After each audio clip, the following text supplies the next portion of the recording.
நம்ம எல்லாரும் விண்வெளியை பத்தி தெரிஞ்சுக்கிறதுல ஆர்வமா இருப்போம். ஒவ்வொரு வருஷமும் விண்வெளி பத்தின கண்டுபிடிப்புகள் நம்மளை ஆச்சரியப்படுத்திக்கிட்டே இருக்கும். அப்படி 2024 நம்மளை ஆச்சரியப்படுத்தின சில கண்டுபிடிப்புகளை பத்தி இந்த வீடியோவில் பார்க்கலாம். Welcome to space bird. நம்ம ஸ்பேஸ் டெலஸ்கோப்பை பயன்படுத்த ஆரம்பிச்சதுல இருந்து தான் நம்ம விண்வெளியை பற்றின நிறைய விஷயங்களை தெரிஞ்சுக்க ஆரம்பித்தோம். ஹபுல், ஸ்பின்சர், கெப்லர்னு ஸ்பேஸ் டெலஸ்கோப் இருந்தாலும் நம்ம கிட்ட இருக்கக்கூடிய ரொம்பவே அட்வான்ஸான ஸ்பேஸ் டெலஸ்கோப் பார்த்தீங்கன்னா ஜேம்ஸ் வெப் ஸ்பேஸ் டெலஸ்கோப் தான். இது எடுத்த புகைப்படங்களால தான் நம்மளுடைய பிரபஞ்சம் எவ்வளவு பெருசுன்றதையும் நம்மளால புரிஞ்சுக்க முடிஞ்சது. இந்த ஜேம்ஸ் வெப் டெலஸ்கோப் போன வருஷம் ஒரு முக்கியமான நிகழ்வை ரெக்கார்ட் பண்ணுச்சு. 2 கருந்துளைகள் ஒன்று சேரக்கூடிய அந்த ரேரான மூவ்மெண்ட்டை பதிவு பண்ணியிருக்கு. அதுவும் இந்த நிகழ்வு நடந்து 13 பில்லியன் ஆண்டுகள் ஆகியிருக்கு. அதாவது நம்ம பிரபஞ்சம் உருவாகி 740 மில்லியன் ஆண்டுகளுக்கு அப்புறமா 2 மிகப்பெரிய கருந்துளைகள் ஒன்று சேர்ந்திருக்கு. அதுல ஒரு கருந்துளையோட நிறை நம்ம சூரியனை விட 50 மில்லியன் மடங்கு அதிகம். இன்னொரு கருந்துளையோட நிறைய சரியா கணிக்க முடியல. ஏன்னா அந்த கருந்துளையை சுத்தி இருந்த அடர்த்தியான கேஸ்னால அதோடைய எடையை மெஷர் பண்ண முடியல. இந்த 2 கருந்துளைகளும் ஒன்று சேர்ந்து ஒரு சூப்பர் மேசிவ் பிளாக் ஹோலா உருமாறி இருக்கு. இந்த நிகழ்வை ஜேம்ஸ் வெப் டெலஸ்கோப் எப்படி டிடெக்ட் பண்ணுச்சுன்னா, கருந்துளையில இருந்து உருவாகக்கூடிய ஒளியை நியர் இன்ஃப்ராரெட் ஸ்பெக்ட்ரோகிராஃப் மூலியமா டிடெக்ட் பண்ணியிருக்கு. இந்த 2 கருந்துளைகள் இணையக்கூடிய நிகழ்வு மூலியமா ஆரம்பகால பிரபஞ்சத்துல எப்படி கருந்துளைகள் பெருசாகி இருக்கும், ஒவ்வொரு கேலக்சியோட மையத்தில் இருக்கக்கூடிய கருந்துளைகள் எப்படி இவ்வளவு பெருசா இருக்குன்றத பத்தி எல்லாம் புரிஞ்சுக்க முடியுது. ஜேம்ஸ் வெப் ஸ்பேஸ் டெலஸ்கோப் பிரசன்ட்ல இருக்கக்கூடிய ஒரு ஆப்ஜெக்ட். அதால எப்படி 13 பில்லியன் ஆண்டுகளுக்கு முன்னாடி நடந்த ஒரு நிகழ்வை கண்டுபிடிக்க முடியுது அப்படின்ற கேள்வி உங்களுக்குள்ள இருக்கும். இப்போ நம்ம சூரிய குடும்பத்துக்கு பக்கத்தில் இருக்கக்கூடிய ஒரு சூரிய குடும்பம் பார்த்தீங்கன்னா ஆல்பா சென்டாரி. இது நம்ம பூமியில இருந்து 4.35 லைட் இயர் தொலைவில் இருக்கு. இப்போ ஒரு ஒளியாண்டுனா ஒளி ஒரு வருஷத்துக்கு எவ்வளவு தூரம் பயணிக்குதோ அதுதான் ஒரு ஒளியாண்டுன்னு சொல்லுவோம். லைட் பெர் செகண்டுக்கு 2,99,972 கிலோமீட்டர் வேகத்துல பயணிக்குது. இதுவே ஒரு வருஷத்துக்கு பார்த்தீங்கன்னா 9.46 ட்ரில்லியன் கிலோமீட்டர்ஸ். இப்ப ஆல்பா சென்டாரியில உருவாகக்கூடிய அந்த ஒளி நம்ம பூமிக்கு வந்து சேர 4.3 வருஷம் ஆகும். இப்ப நம்ம வானத்துல பார்க்கக்கூடிய நட்சத்திரங்களும் அப்படிதான். அந்த நட்சத்திரங்களுடைய கடந்த காலத்தை தான் நம்ம பார்த்துட்டு இருக்கோம். அப்படிதான் 13 பில்லியன் ஆண்டுகளுக்கு முன்னாடி நடந்த 2 கருந்துளையோட மோதல்களை ஜேம்ஸ் வெப் ஸ்பேஸ் டெலஸ்கோப் பதிவு பண்ணியிருக்கு. இந்த ஒளியோட வேகத்துல நம்மளால பயணிக்க முடியுமா, இல்ல 90% ஒளியோட வேகத்துல பயணிச்சா என்ன நடக்கும், இதை பத்திலாம் டீட்டெயிலா ஒரு வீடியோ பண்ணியிருக்கோம். லிங்க் டிஸ்கிரிப்ஷன்ல இருக்கு, பாருங்க. அடுத்து நம்மளுடைய மில்கிவே கேலக்சியை ரொம்ப டீப்பா இன்ஃப்ராரெட் மேப் பண்ணியிருக்காங்க. இது மூலியமா நார்மலா தெரியறதை விட 10 மடங்கு அதிகமான ஆப்ஜெக்ட்ஸ் தெரிஞ்சிருக்கு.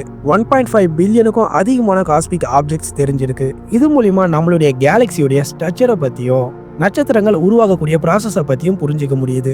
அதுக்கு அடுத்து பாத்தீங்கன்னா செவ்வாய் கிரகத்துல கண்டெடுக்கப்பட்ட ஒரு வித்தியாசமான பாறை. செவ்வாய் கிரகத்தை வலம் வந்துட்டு இருக்க நாசாவுடைய பிரசர்வன்ஸ் ரோவர் தான் ஜெசிரோ கிரேட்டர் என்ற இடத்துல இருந்து இந்த பாறையை கண்டுபிடிச்சிருக்கு. இந்த பாறைக்கு ஃப்ரியா காசல் அப்படின்னு பேர் வச்சிருக்காங்க. இதுக்கு இன்னொரு பேரும் இருக்கு, ஜீப்ரா ராக். அந்த பாறையுடைய தோற்றம் பார்க்க கருப்பு வெள்ளை கலர்ல இருக்கு, அதனால இந்த பேர் வச்சிருக்காங்க. சரி, இதுல என்ன ஆச்சரியம் இருக்கு? செவ்வாய் கிரகம் ஒரு ராக்கி பிளானட், அங்க பாறைகளும் மணல்களும் தானே இருக்கும் அப்படின்னு கேட்டா, இந்த பாறையுடைய வித்தியாசமான அமைப்பை பார்க்க சொல்ல செவ்வாய் கிரகத்துல எரிமலை வெடிப்புகள் ஏற்பட்டதுனால இந்த பாறைகள் உருவாகி இருக்கலாம். அப்படி இல்லாம மெட்டோமார்பிக் ப்ராசஸ் மூலியமா மாறி இருக்கலாம். மெட்டோமார்பிக்னா என்னன்னு கேட்டீங்கன்னா, ஒரு பாறை ஹீட் அண்ட் ப்ரெஷர் மூலியமாவோ இல்லைனா கெமிக்கலி ஆக்டிவ் ஃபியூட் மூலியமாவோ வேறு ஒரு கலருக்கு மாறுறது. அதுக்கு அடுத்து பாத்தீங்கன்னா ஜேம்ஸ் வெப் டெலஸ்கோப் எடுத்த ஒரு புகைப்படத்துல கொஸ்டின் மார்க் இருந்தது தான். இந்த புகைப்படம் வெளியான அந்த டைம்ல கொஸ்டின் மார்க் ஷேப்ல ஒரு கேலக்சியா அப்படின்னு எல்லாரும் ஆச்சரியப்பட்டாங்க. அதுக்கப்புறம் தான் இந்த கொஸ்டின் மார்க் ஒரு ரேரான கிராவிடேஷனல் லென்சிங் ஈவெண்டால நடந்திருக்குன்னு புரிய வருது. கிராவிடேஷனல் லென்சிங் ஈவெண்ட்னா ஒரு மேசிவான செலஸ்டியல் ஆப்ஜெக்ட். அது ஒரு கேலக்சியா இருக்கலாம், அது ஒரு கேலக்சி கிளஸ்டரா இருக்கலாம், இல்ல பிளாக் ஹோலா இருக்கலாம். ரொம்ப டிஸ்டன்ஸ்ல இருக்கக்கூடிய அந்த ஆப்ஜெக்டால ஸ்பேஸ் டைம் மாறுது, லைட்டும் பெண்ட் ஆகுது. இதனால இமேஜஸ்ல கொஞ்சம் டேமேஜ் ஆகுது. இந்த கொஸ்டின் மார்க் பாத்தீங்கன்னா அதோடைய டாப்ல ஒரு ரெட் கேலக்சி இருக்கு. இந்த ரெட் கேலக்சியை இன்ஃப்ராரெட் யூஸ் பண்ணி டிடெக்ட் பண்ணிருக்கு. அதுக்கு அடுத்து பாத்தீங்கன்னா ப்ளூ கேலக்சி இருக்கு. அது பார்க்க 2 க்ளோவிங் ப்ளூ கேலக்சி கிளஸ்டர் மாதிரி தெரியும், ஆனா அது ஒரே கேலக்சி தான். இது கிராவிடேஷனல் லென்ஸ்னால மல்டிபிள் டைம்ஸ் அப்பியர் ஆயிருக்கு. அதுக்கு பக்கத்துலயே ஸ்பைரல் கேலக்சி ஒன்னு இருந்திருக்கு. இதுதான் வளைவான ஷேப்ல கொஸ்டின் மார்க் மாதிரி இருக்கு. அண்ட் அந்த கொஸ்டின் மார்க் கீழே இருக்கக்கூடிய டாட் அது பாத்தீங்கன்னா அது கம்ப்ளீட்டா வேற ஒரு கேலக்சி. அது கரெக்டான இடத்துல வந்து பிளேஸ் ஆயிருக்கு. அடுத்து பாத்தீங்கன்னா James web space telescope observe பண்ண ஒரு கேலக்டிக் சிஸ்டம் GS-NDG-9422. இந்த கேலக்சியை நியர் இன்ஃப்ராரெட் கேமரா மூலியமா கேப்சர் பண்ணிருக்கு. இந்த கேலக்சியில நட்சத்திரங்கள் கம்மியாகவும் ஹாட் கேஸ் அதிகமாகவும் இருக்கு. அதாவது இந்த கேலக்சியில இருக்கக்கூடிய நட்சத்திரம் எக்ஸ்ட்ரீமா ஹாட்டா இருக்கு. அதாவது 80,000 டிகிரி செல்சியஸுக்கும் அதிகமான வெப்பநிலையில இருக்கு. இதனால அங்க இருக்கக்கூடிய நெபுலார் கேஸும் ஹீட்டா இருக்கு. இந்த கேலக்ஸி பிரபஞ்சம் உருவாகி ஃபர்ஸ்ட் பில்லியன் இயர்ஸ்ல உருவான கேலக்ஸி. அதனால தான் அந்த கேலக்சியில நட்சத்திரங்கள் கம்மியாகவும் வாயுக்கள் அதிகமாகவும் இருக்கு. இது மூலியமா ஆரம்ப காலத்துல கேலக்சிகள் எப்படி உருவாகி இருக்குன்றத பத்தி புரிஞ்சுக்க முடியுது. அடுத்து நாசாவுடைய டீப் ஸ்பேஸ் லேசர் கம்யூனிகேஷன். இது ஒரு மிகப்பெரிய அச்சீவ்மெண்ட். நாசா லேசர் கம்யூனிகேஷனை பயன்படுத்தி 290 மில்லியன் மைல்ஸ் தொலைவில் இருக்கக்கூடிய சைக் ஸ்பேஸ் கிராஃப்ட்டுக்கு சிக்னல் சென்ட் பண்ணியிருக்காங்க.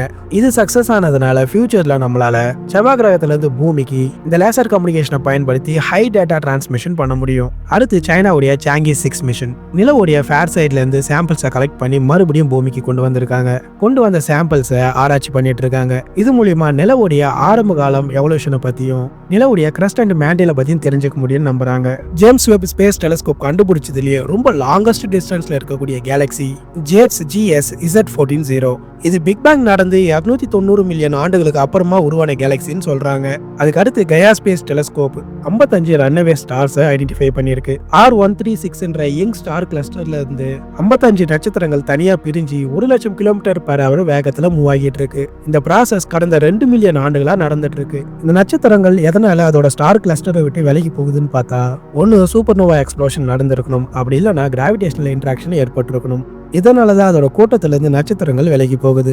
ஆராய்ச்சியாளர்கள் தொடர்ந்து எக்ஸோ பிளானட்ஸை கண்டுபிடிச்சிட்டே இருக்காங்க. அந்த வகையில 2024 மட்டும் 245 புது எக்ஸோ பிளானட்ஸை கண்டுபிடிச்சிருக்காங்க.